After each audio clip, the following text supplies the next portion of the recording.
Yo, what is going on, guys? SMH Super Mario Hoops back with some more hoops, and today we are hopping right back into the top 50 list of all time. Now today we got John Havlicek, also known as Hondo. Where do I have him on my all-time list? I got him ranked at number 18. Now before we hop into John Havlicek, gonna need you guys to hit that like button, subscribe, hit the notification bell. Feel free to comment your thoughts either during or after the video, either regarding Havlicek himself or my top 50 list. But without further ado, let's get right into it. So over the course of his career, John Havlicek was a 13-time NBA Allstar, and this includes every year from 1966 until 1978 when he ultimately retired. He also made All-NBA teams 11 times in his career. 4 times he was first-team All-NBA from 1971 to 1974, and he made second-team All-NBA 7 times in 1964, 1966, every year from 1968 until 1970, 1975, and 1976. In fact, he even made all defensive teams 8 times total.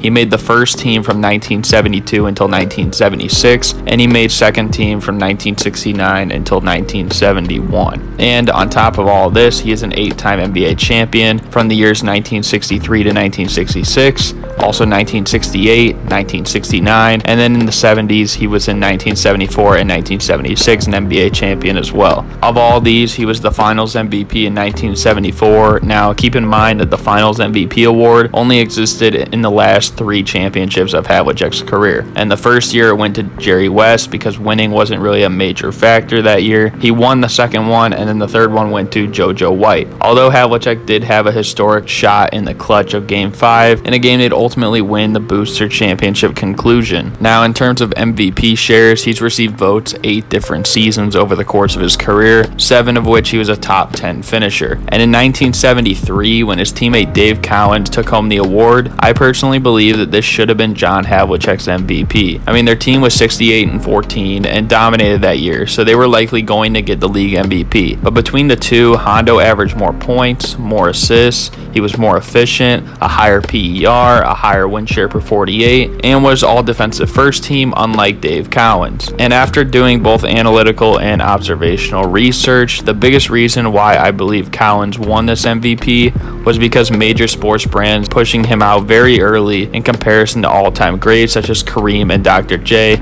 especially places like Sports Illustrated. And it's not like Cowens was bad, but it's kind of disgraceful to those legends comparing them to Dave Cowens, who even in his peak wasn't really on their level. But Havlicek arguably was, just without the media boost, and he didn't really need it to still be the most important player on that team. In fact, Havlicek was doing this while possessing a similar trait that someone by the name of Stephen Curry has today, his off-ball movement. Both on the offensive and defensive end though, where he would log more miles than anyone in the NBA by a substantial margin in his prime years, and would do the same on the defensive end, and as a result, he was one of the best perimeter defenders in the league at the time. In terms of his rankings for just a few all-time stats, 131.7 win shares is 36 all-time, 74.1 defensive win shares for 13th all-time, a 20.8 points per game average, good for 48th all-time, and then 31 triple-doubles is the 15th most in NBA history. Now let's transition into what Havlicek did in the postseason. And in terms of stats, Hondo had some slight improvements. He increased his BPM, his true shooting percentage, and as a rebounder, and nearly every other metric kind of stayed the same, but there was no dramatic drop-off. Now granted, none of them were marginal improvements either, and that's why I'm saying it was slight. He averaged 20 points per game in 18 of 31 playoff series, and that which 18 of 20 from 1966 to 1975 playoff series, so like a decade's worth of time. He also averaged 30 points per game once in the Eastern Conference Finals against Philadelphia in 1967. Now, the first few years of his career, Hondo had a solid role as a scoring wing, but not really the primary one. That was more so Sam Jones. En route to 3 titles in his first 3 years, and Havlicek still averaged about 15, 5, and 3 in the playoffs before his All-Star days. And in the 1965 Eastern Conference Finals, Game 7 against Philadelphia, he made what's considered the most famous radio call in basketball history when the Celtics won Game 7 by a single point, and the radio commenters shouted, He gets it out deep, and Havlicek steals it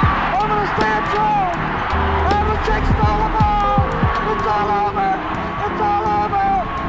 Johnny Havlicek is being mobbed. for the fans.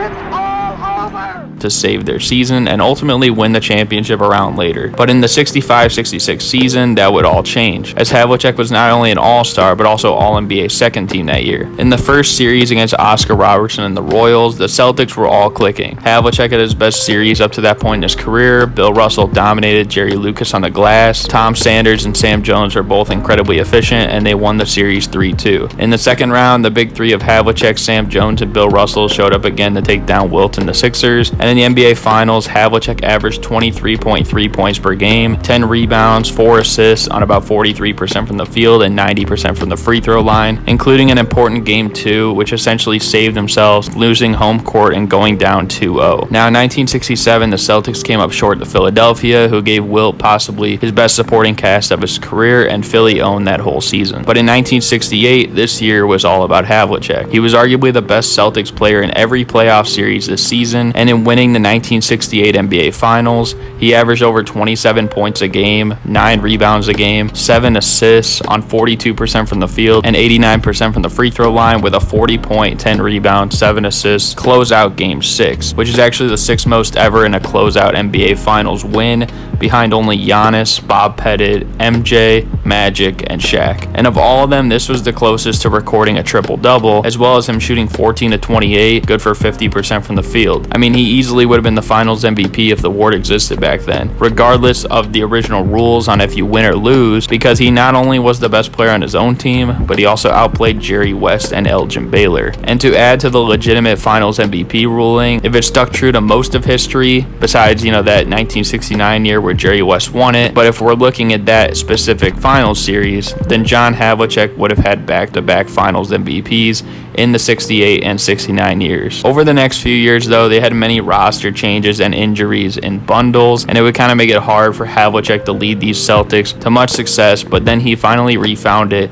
in 1974, as he led his team to the Finals and the NBA championship against Kareem, Oscar, Bob Dandridge, and the Bucks. Havlicek averaged over 26 points a game, 8 rebounds a game, 5 assists, 2 steals on 43% from the field and 87% from the free throw line, and was named the Finals MVP. And in 1976, as they won again, this time against the Phoenix Suns, yes, Havlicek kind of struggled as a whole this series, but still had a crucial layup in Game 5 that is still iconic to this day. He actually continued to be an All-Star until the day he retired, and even had a stretch where he had 6 seasons averaging 20 points per game, 5 rebounds per game, and 5 assists per game. The only players to do that for more seasons were LeBron James, Oscar Robertson, Larry Bird, Kobe Bryant, Michael Jordan, Russell Westbrook, and James Harden. So in conclusion, when we're discussing John Havlicek, I would say that he is underrated. In fact, I was so tempted to put him number 17 because I think he's so interchangeable with the player I ended up placing there. But I had to make a tough decision. And Hondo, though, he's one of the greatest off-ball players in NBA history and drew a ton of attention before the three-point line existed. He was an elite level defender. I mean, to make it 8 to 10 years to an all-defensive team,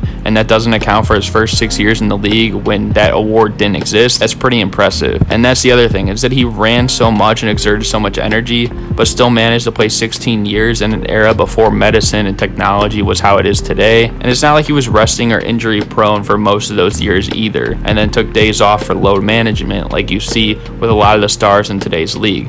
But he led the league in games played twice and played every single game in the season on 8 different occasions. And he's also tied with Manu Ginobili with the 7th longest tenure with one NBA franchise, behind only Dirk Nowitzki, Kobe Bryant, Tim Duncan, John Stockton, Reggie Miller, and Udonis Haslem. And then there's 2 final takeaways when it comes to John Havlicek. The first being that he was made for the moment. I mean, with how little game footage there is access to from this era, as opposed to today's league where you could just search up highlights in every game on YouTube, he has plenty of clutch moments that still live on to this day, as well as clutch performances. I mean, it's not like he's just some Robert Horry that hit a couple big shots and that's it, but he literally had great performances on top of that. And then the second takeaway is that you can't say he was just a product of Bill Russell, like every casual assumes, since Bill Russell has the most rings ever. Well, Havlicek has the best finals record in NBA history with 8-0, not a single loss. He was the best Celtics player during the Bill Russell era for multiple finals in 1968 and 1969, which the only other person who could say that during that time was Bill Russell. And on top of that, he played like a league MVP in 1973 and proved himself as the finals MVP in 1974 against a peak Kareem Abdul-Jabbar. On top of his versatility and two-way abilities, I mean, what more can you say? He's simply a legend. So I hope you guys enjoyed this video. If you did, be sure to like, comment, subscribe. John Havlicek, I mean, he was one of my grandpa's favorite players. My dad was also a fan of his, so naturally I grew up watching him a lot. Now as a person, I know like bits and pieces about him in his story, but I know more about him as a basketball player, and I know for sure that he's one of the greatest to ever play in the game. So that's why I think he's a little bit underrated, but you can let me know what you think in the comment section below. I think that's going to do it for me though. Hope you guys enjoyed. Thank you guys for watching,